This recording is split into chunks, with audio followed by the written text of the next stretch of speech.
Senhor presidente, senhores deputados, prezado presidente em exercício, deputado Telhada,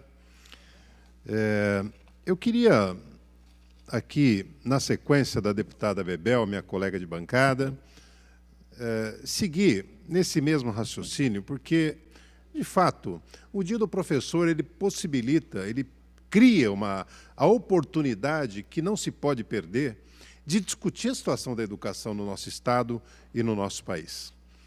Você sabe, deputada, que o governo federal, chefiado pelo Bolsonaro, e o Ministério da Educação entregue a uma pessoa evidentemente despreparada, né, que zomba da educação pública, que zomba das universidades brasileiras, que imprime um caráter ideológico a tudo quanto é conquista, tudo quanto é coisa importante que se tem notícia. São Paulo, pela grandiosidade do nosso Estado, pela capacidade financeira, orçamentária e pela tradição e importância estratégica que São Paulo tem que estar à frente na sua educação, ela tem que apontar rumos para o país. Mas é o contrário que está acontecendo. Outros estados estão avançando mais na educação do que o estado de São Paulo, né? E aí que eu falo o seguinte, o Dória agora, o governador Dória, ele anda numa política de querer se dizer que ele não tem mais nada a ver com o Bolsonaro. Ora, a melhor maneira dele, se ele quer provar que ele não tem nada a ver com o Bolsonaro, ele tem que fazer diferente na educação, ele tem que fazer diferente no gasto público e tem que fazer diferente no tratamento com o país, no respeito com as pessoas, né? Agora, a grosseria dele, feita ontem na manifestação pública na cidade de Taubaté, é uma grosseria que é do tamanho da do Bolsonaro, fez na ONU, faz em tudo quanto é lugar. O Dória se mostrou uma pessoa intolerante, uma pessoa grosseira, que não sabe quem está na política, quem se elege para um cargo de prefeito, de deputado e principalmente governador de um estado como São Paulo, tem que estar preparado para a crítica. E a crítica, às vezes, ela vem num debate civilizado e, às vezes, ela vem no meio da rua. E o que você vai fazer? Você vai pegar todos os críticos e mandar ele para casa e xingar até a mãe do manifestante, como ele fez ontem? Será que o Dória não consegue ter respeito? Se ele não teve respeito pelos manifestantes, ele vai ter respeito pela mãe dos manifestantes? Pelo menos isso, governador. Mãe é uma entidade. Nós, brasileiros, sabe, respeitamos as mulheres e as mães, as nossas mães, quem as tem, quem não as tem, mais presente, mas não se pode permitir o que o senhor falou ontem, vai com a sua mãe para casa, vai, sabe, como se fosse um castigo ir com a mãe. Eu achei de uma grosseria, sabe, uma incapacidade de ouvir, uma incapacidade de ouvir algum nível de crítica.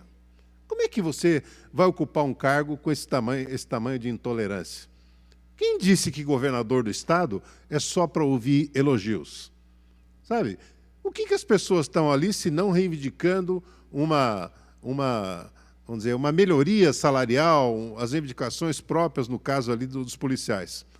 Ora, ele pode tranquilamente ouvir falar dos projetos que ele tem, se por acaso tem, de valorização dos policiais, mas isso mostra muito como é que ele trata o servidor público e como é que ele trata os descontentes. Nós tivemos um presidente da República, que foi o Fernando Henrique Cardoso, que ainda em 98, ele chamou os aposentados brasileiros de vagabundos. E nunca mais se falou disso. Agora vem pela boca de outro tucano, de outro PSDBista, e governador do principal estado do país, de novo, falar que os aposentados, policiais aposentados, são vagabundos, que estão ali para lutar, porque estavam ali para lutar e deveriam estar na rua, ou estar em casa. Dória, você precisa aprender que democracia não é feita como você quer. Ele não é do jeito que você quer. Democracia, às vezes, ela impõe desafios para todos nós. Às vezes, nós somos obrigados a ouvir o que não se quer ouvir. Mas, se você não quer ouvir reclamação, volta para cuidar das suas empresas. Volta a ser o vendedor, o mercador que você sempre foi, né? Agora, quem quer ser governador de São Paulo e imagina que não vai ouvir crítica, principalmente sobre educação, sobre a situação dos policiais militares, é melhor arrumar outra função. Então, eu lamento profundamente, me somo aqui os que já criticaram. Acho que o Dória... Desculpe. Acho que o Dória saiu menor do episódio de ontem, sabe? Esse tipo de agressão é realmente inaceitável. Deputada Bebel, eu queria ainda abordar um outro assunto. No dia de hoje, o IBGE publicou um novo estudo mostrando, está na Folha de São Paulo, em outros locais, mostrando que a diferença de rendimentos entre pobres e ricos é recorde no país. Ou seja, o objetivo de todos os países deve ser propiciar melhores condições de vida para o seu povo e diminuir o abismo que separa pobres e ricos. O que o atual modelo econômico, sabe, está mostrando é que está aumentando o fosso entre pobres e ricos. Nós temos ricos cada vez mais ricos e nós temos pobres cada vez mais pobres. O que é de fato lamentável, o que mostra que o país não está no caminho que deveria estar. E não adianta ficar agora, falar, a culpa é sempre, toda vez que você coloca esse problema, o Bolsonaro fala que a culpa é do PT. Sabe por quê? Porque ele não tem projeto de desenvolvimento para o país, né? Um projeto de país não é vender as reservas de petróleo, como ele está fazendo. Um projeto de país não é nomear o filho embaixador dos Estados Unidos. Projeto de país não é dar força para a milícia, não é usar a Polícia Federal para perseguir adversários políticos, como está fazendo. Um projeto de país é dizer como é que vai criar oportunidades para todos, emprego para todos, como é que vai fazer a economia crescer para distribuir o bolo, para distribuir a renda, como é que você vai sinalizar para o futuro, como é que você vai manter programas como Minha Casa Minha Vida, criado no tempo do governo do presidente Lula, como é que você vai criar, fazer o ProUni ter a força que sempre teve, como é que você vai fazer isso? Então, eu repito, o Dia do Professor, ele propicia isso, Bebel, porque ainda ontem eu lia um artigo, um vídeo melhor, do professor Fernando Haddad, dizendo exatamente isso, dizendo como foi criado o Dia do Professor. Criado a partir por Dom Pedro I, quando criou o ensino público pela primeira vez, olha, em 1826, criou a ideia de que o Brasil deveria ter um ensino público. É para celebrar essa data que existe o Dia do Professor. E o ensino público no Brasil nunca foi tão atacado, tão vilipendiado como tem sido. No mais, eu queria abordar um assunto relativo à minha cidade, a cidade de Osasco, e também aos demais municípios da região oeste. Se trata da integração entre trens e ônibus, trens da CPTM e os ônibus. Ora, várias regiões da Grande São Paulo já têm integração.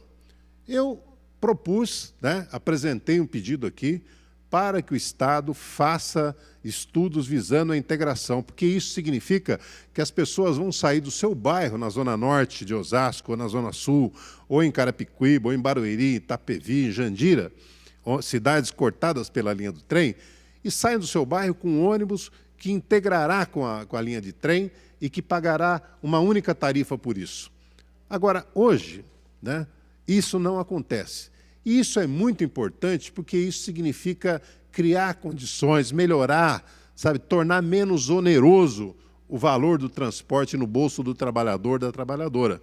Então, é preciso que o governo do Estado veja com carinho essa questão da integração ônibus e trens. Isso melhora em muito a vida das pessoas. Eu vou continuar abordando esse tema aqui, não só por Osasco, mas por Carapicuíba, por Barueri, por Itapevi, por Jandira, mas também por todos os lugares onde as pessoas, a partir do seu bairro, possam chegar a uma estação de trem e integrar, de maneira integrada, chegar ao centro de São Paulo, chegar ao seu trabalho e gastar menos por isso. Eu acho que o nosso papel aqui deve ser buscar solução para esse tipo de problema.